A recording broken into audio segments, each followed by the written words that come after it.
ایک ایسی قوم تھی جو کھلم کھلا گناہ کرتی تھی اور دنیا میں پہلی بار ایسے برے کام کر رہی تھی جو فطرت کے بالکل خلاف تھے۔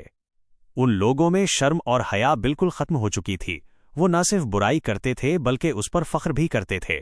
وہ گناہ چھپ کر نہیں بلکہ سب کے سامنے کرتے تھے اور کسی کو روکنے یا سمجھانے کی پرواہ نہیں کرتے تھے۔ وہ راستوں پر بیٹھ کر مسافروں کو تنگ کرتے، ان پر ظلم کرتے اور انہیں ذلیل کرتے تھے۔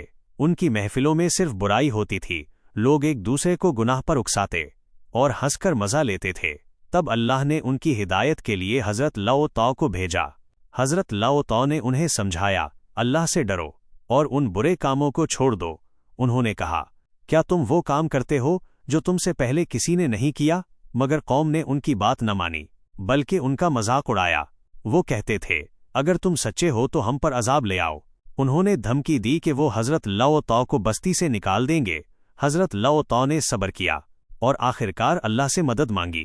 پھر اللہ نے فرشتے بھیجے جو انسانوں کی شکل میں مہمان بن کر آئے۔ حضرت لوط ان مہمانوں کے لیے پریشان ہو گئے کیونکہ وہ جانتے تھے کہ ان کی قوم کیا کرتی ہے۔ جلد ہی بدکار لوگ ان کے گھر کے باہر جمع ہو گئے اور دروازہ زور زور سے کھٹکھٹانے لگے۔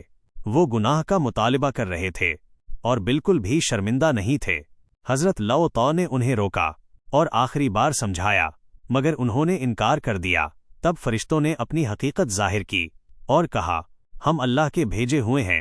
انہوں نے کہا، آپ رات کے وقت اپنے گھر والوں کے ساتھ یہاں سے نکل جاؤ اور پیچھے مڑ کر مت دیکھنا۔ حضرت لوط ایمان والوں کے ساتھ رات کے اندھیرے میں نکل گئے لیکن ان کی بیوی پیچھے رہ گئی کیونکہ وہ بھی اسی قوم کے ساتھ تھی گیا۔ بجلی چمکنے لگی اور زمین زور سے ہلنے لگی۔ پھر اللہ کا عذاب نازل ہوا، زمین نے زور سے ہلنا شروع کیا اور پوری بستی کو اٹھا لیا گیا۔ پھر اس بستی کو الٹ کر نیچے گرا دیا گیا اور ان پر پتھروں کی بارش برسائی گئی۔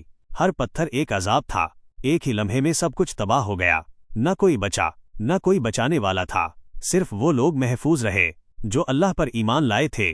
یہ واقعہ ہمیں یہ سبق دیتا ہے کہ اللہ کی نافرمانی کا انجام ہمیشہ تباہی ہوتا ہے، اور جو لوگ حق کو ٹھکراتے ہیں ان کا انجام کبھی اچھا نہیں ہوتا، اور جو لوگ اللہ کی بات مانتے ہیں وہی اصل میں کامیاب ہوتے ہیں۔